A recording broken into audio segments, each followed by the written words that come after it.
I hope everyone is kind of getting ramped up and ready for the holidays. We get ready to go into the Christmas season. And I hope whatever you guys are doing from a travel standpoint, that you're able to get where you're going safely and just to have a good holiday. So we're going to cover all of chapter 20. We're going to go through verse 26. And this is quite a versatile chapter compared to a lot of them. Like there's just a ton of stuff going on. So we're not going to cover we're going to read the whole thing. We're not going to cover all aspects of it. We're going to really probably focus on one particular area during this. Now, a troublemaker named Sheba, son of Bichri, a Benjaminite, happened to be there. He sounded the trumpet and shouted, "We have no share in David, no part in Jesse's son, every man to his tent, Israel." So all the men of Israel deserted David to follow Sheba, son of Bichri, but the men of Judah stayed by their king all the way from Jordan to Jerusalem. When David returned to his palace in Jerusalem, he took the 10 concubines he had left to take care of the palace and put them in a house under guard. He provided for them, but had no sexual relations with them. They were kept in confinement till the day of their death, living as widows. Then the king said to Amasa, "Summon the men of Judah to come to me within 3 days, and be here yourself." But when Amasa went to summon Judah, he took no longer than the time the king had set for him. David said to Abishai, "Now Sheba son of Bichri will do us more harm than Absalom did. Take your master's men and pursue him, or he will find fortified cities and escape from us." So Joab's men and the Kerethites and Pelethites and all the mighty warriors went out under the command of Abishai. They marched out from Jerusalem to pursue Sheba son of Bichri. While they were at the great rock in Gibeon, Amasa came to meet them. Joab was wearing his military tunic, and strapped over it at his waist was a belt with a dagger in its sheath. As he stepped forward, it dropped out of its sheath. Joab said to Amasa, "How are you, my brother?" Then Joab took Amasa by the beard with his right hand to kiss him. Amasa was not on his guard against the dagger in Joab's hand, and Joab plunged it into the belly, and his intestines spilled out on the ground. Without being stabbed again, Amasa died. Then Joab and his brother Abishai pursued Sheba, son of Bichri. One of Joab's men stood beside Amasa and said, "Whoever favors Joab and whoever is for David, let him follow Joab." Amasa lay wallowing in his blood in the middle of the road, and the man saw that all the troops came to a halt there. When he realized that everyone who came up to Amasa stopped, he dragged him from the road into a field and threw a garment over him. After Amasa had been removed from the road, everyone went on with Joab to pursue Sheba son of Bichri. Sheba passed through all the tribes of Israel to Abel Beth-maachah, and through the entire region of the Bichrites, who gathered together and followed him. All the troops with Joab came and besieged Sheba in Abel Beth-maachah. They built a siege ramp up to the city, and it stood against the outer fortifications. While they were battering the wall to bring it down, a wise woman called from the city, "Listen, listen, tell Joab to come here so I can speak to him." He went toward her, and she asked, "Are you Joab?" "I am," he answered. She said, "Listen to what your servant has to say." "I'm listening," he said. She continued, "Long ago they used to say, 'Get your answer at Abel,' and that settled it. We are peaceful and faithful in Israel. You are trying to destroy a city that is a mother in Israel. Why do you want to swallow up the Lord's inheritance?" "Far be it from me," Joab replied. "Far be it from me to swallow up or destroy. That is not the case. A man named Sheba, son of Bichri, from the hill country of Ephraim, has lifted up his hand against the king, against David. Hand over this one man, and I will withdraw from the city." The woman said to Joab, "His head will be thrown to you from the wall." Then the woman went to all the people with her wise advice, and cut off the head of Sheba son of Bichri, and threw it to Joab. So he sounded the trumpet, and his men dispersed from the city, each returning to his home. And Joab went back to the king in Jerusalem. Joab was over Israel's entire army. Benaiah son of Jehoiada was over the Kerethites and Pelethites. Adoniram was in charge of forced labor. Jehoshaphat son of Ahilud was recorder. Sheba was secretary. Zadok and Abiathar were priests, and Ira the Jairite was David's priest. So again, there's a ton of stuff going on here, and a lot of this is sort of cleanup from Absalom's rebellion, and we see that as we in the very beginning we see that it's not clean cut, and what we see is we do see a division between Judah and Israel, which we talked about last week was happening, and it kind of dealt a lot with how many men each brought to bring David back, and we compared that to sort of the disciples of Jesus, talking about which one of them was the greatest. But here we see that fracture is still there, and we see that Israel rebels against David, but Judah stays with them, and so we see that fracture stay there. The person that led it was a guy named Sheba, um, And like I said, it talks about him being a troublemaker, but frankly, at this point, it sounds like there was such a heated tension between both sides that, frankly, anyone could have probably led Israel against David at this point and would have succeeded. The part I want to talk about tonight is Joab, and let's focus a lot this evening on who in the world is Joab, and I'm trying to think of the best way to say this. What is wrong with Joab? We've now seen him, and it seems like anytime he shows up in these stories, he's either conquering somebody, killing somebody, or not listening to his king. And so if we go back to the beginning of Second Samuel, we'll remember that he killed. I'm sorry, I can't find the name. He killed, one of Israel's biggest advisors that had the king's peace with David, and he betrayed it because he was avenging his own death. We see at various points actually Joab is the one that helps to reconcile Absalom and David. We also know in the most recent chapters that Joab was told, "Do not kill Absalom. He's my son," and he disobeys a direct order of the king and kills an innocent man in Absalom because at the time Absalom was disarmed, actually hanging from a tree. He couldn't get away. And so what we have here is we have a man who seems to just live in his own way. It does not matter what David thinks. It doesn't matter what anyone thinks with him. He just, frankly, just does whatever he wants and goes about life. And it seems like, at least up to this point, while at one point David kind of cursed him, it seems like he pretty much just gets to do whatever he wants, whenever he wants, without any, at least, consequence on this earth. Like I said, David sort of cursed him to eternity and cursed his descendants. But there's nothing else that's actually cursed against him. So why does Joab act this way? Why is he like this?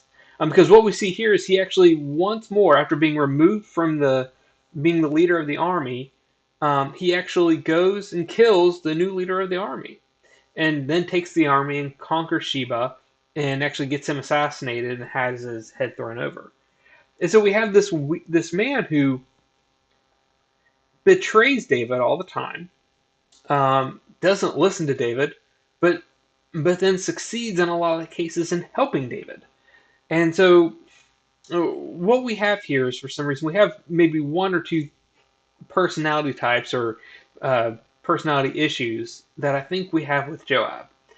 The first one, we're going to cover both of them tonight. The first one is that Joab believes that he's got to kind of be the executioner. He's got to be the cleaner for David, so that David can keep himself kind of pure in the sight of God.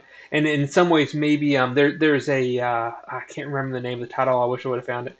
There was a guy there was a HBO or a Showtime show a while back about a guy who sort of like cleaned up rich people's messes, and that's what he was kind of paid for hire to clean up the messes and do all the things that someone wanted to keep themselves squeaky clean. Joab almost sounds like a man that maybe thinks of himself as someone who has to do all the dirty work for David. And in some ways, what he's doing here is he is justifying his own lack of morality by saying that I'm only doing what the king really needs done, even when the king doesn't realize it. That could be one of the issues we see here. Now, the problem with that type of person is, one, there's no moral code. He can frankly live in a way that do whatever he needs to at any point in time, including disobeying the king, because he believes that he knows better than what the king needs, and he's able to execute something that the king can't do. So the first problem is there is no moral code. The second part of it, and this is sort of related to no moral code, is he can justify morally any single thing because he's doing it for the king, and that he thinks that's the right reason. This is one that we still suffer with today as Christians a lot of times. And this goes back to the ends not justifying the means. We as a society, we as people, a lot of times we've crept a lot further to the point where we think that the ends justify any means. And so a lot of times we live in a life now where even if the way we got to something is wrong, even if the end result is something moral and good and upright, we seem to think that that allows us to justify um, unmoral means of getting there. This is sort of the, like, think of Robin Hood. A lot of times you think of Robin Hood as hero because he took from the rich and gave to the poor, and it's a great story. It's great morality, but he was still thieving and breaking the law. We live in a society where a lot of times we try and justify where we end up because the end results were good regardless of how we got there. And this is a really huge issue here. And if you listen to just any type of conversation out there, a lot of times what you find is you'll find a bunch of people that say, "Yeah, getting here was wrong, but the end result was good, so all is good." That's not the way it is. We have to keep ourselves upright, not only in where we want to go, but how we get there. And so that's the first kind of moral issue that I think we're dealing with Joab. The second one may just be that Joab just does whatever he wants, and he thinks it's okay. Whatever Joab does, this is a person that's completely self-righteous, and whatever he decides to do is okay, regardless of what the king is. Now, granted, what the one thing he knows is that his power and his ability to carry on the life that he likes is dependent upon David, and so he has this morality of whatever justifies me getting more, being the person I want to be. That he just kind of does whatever he wants, and that's his justification. And that's a whole other thing that a lot of us do. A lot of us, even as giving and charitable as we are, we struggle to give beyond. We would never stretch ourselves. A lot of us beyond something that might, financially, harm our family. And I'm not saying that we should, but we do have this life that a lot of us live where we will allow ourselves to help somewhat. We'll allow ourselves to stretch out there, be charitable, help, put ourselves, out there, but we won't take a full risk. We won't go all the way out there because we want to protect ourselves, we want to protect our family and our friends, and so we sort of have a limitation. Now, Joab has taken this to the extreme where he's saying, whatever is good for myself, I am justified in doing. I am allowed to do whatever I need to do to stay alive and protect my family and keep myself in the position that I want to be in. And he's using that as a rationalization for, I'm going to do whatever I want to keep myself in power. Now, this is a very narcissistic quality, but if you look at everything that he is doing here, it seems very narcissistic. He has to be the one in power. And so much so that he's killed at least two military commanders. He killed the pretender king in Absalom, um, and he's doing all of it whether David wants him to do or not. So maybe in some ways this is a person that's like, whatever I need to do to keep myself in this position as David's commander, as the leader of the army, whatever I have to do to keep David as king so I can keep that power, I'm going to do regardless of what David wants me to do or not. And what we see here is that the moment that David sort of comes around and says, okay, Joab's no longer the commander of the army, Joab immediately says, forget that. I'm going to kill the new commander, and I'm just going to take over the army again. He doesn't even go back to David and say, I've killed him. He just actually kills Amasa and takes the army on the way, finishes the siege, gets the guy beheaded that was rebelling him, and then goes back to the king. Um, it's hard to say he's not a narcissist in this. To be very blunt, the actions that we see here look to be a man who just does whatever he wants to keep himself in a position of power and a position of success that he wants to be, and that is very, very, very dangerous. Narcissists in that sense are very dangerous, and because they will justify whatever they have to do to stay in that position. And this is something that, and the best examples, if you think of corporate fraud, you think of all the stories we see of like Enron and Bernie Madoff and all these different people who committed horrible crimes, that have hurt other people financially. That's a great example of sort of a narcissistic quality where they would justify a certain level of cheating and wealth creation, um, so that they can stay in the position they want to be. And so those, if you want to look at the extreme version in today's modern society, it usually kind of delves itself in some form of greed where we will justify doing something highly illegal, highly immoral to keep ourselves in the position we're in. And it doesn't have to be great. It can be just a little slight here, a little bit there, but those are things that tear away at our morality. And I think that probably, if we talk about the two different things, that one, he was just sort of a purist and said, whatever I have to do to keep David in power, I'm going to keep David in power. That could be one reason why he's so justified in doing whatever he wants to do. But in some ways, my opinion is we see a guy that's acting more like a narcissist, and doing whatever he has to do to keep himself in power. That's what this honestly looks like. And so what we see here is that what we see here is a man that just will do whatever he wants to do, and his moral compass justifies him to do it because he feels like the best thing for him is to be in power. And he probably has even convinced himself at this point in time that David can't do it on his own. He has to have me, and so he's found all these rationalizations to say why what he is doing is okay, but it's obviously not. And so, as we kind of finish today, like I said, this is a shorter chapter. And like I said, this is a bit of the cleanup that we're kind of going through here with this rebellion. We need to make certain in our lives that even if there's little small things that we're morally compromising for our own protection, for our own wealth benefit, for our own um, change in stature, if there's even just tiny um, moral bends that we're sort of allowing, we need to be really cautious, and we need to be true to ourselves, and we can't let our own whatever's best for me is the best thing in the world. We can't let that sort of morality creep into our everyday lives, because what will happen is that can get worse and worse and worse and worse to where we eventually can justify anything because we're keeping ourselves at the top. Um, that is a really dangerous situation for us as Christians. It's a really dangerous slippery slope for any of us as human beings. We have to be ever vigilant that we're not really compromising our morals for some sort of justification to allow ourselves to either stay in the position we're in because we enjoy the position or to further ourselves. Now, that doesn't mean that we shouldn't try and grow ourselves, but there is a correct and honest means to do it. And we need to follow that type of guiding path versus something where Joab takes every shortcut and finds every way to do, frankly, horrifyingly morally wrong things and justifies it for his own protection or for the protection of David. And we need to be very careful. The last thing we need to be careful as we wrap this up is Joab was likely doing these things to keep himself in position, but he was justifying it by saying that he was doing it for David. And in some ways, I'm sure in his head, even though he was probably doing it for his own protection and his own benefit, he found a moral reason to do it, and that was my cousin David. It's best for him to stay in power, and I must do everything I can to keep him in power.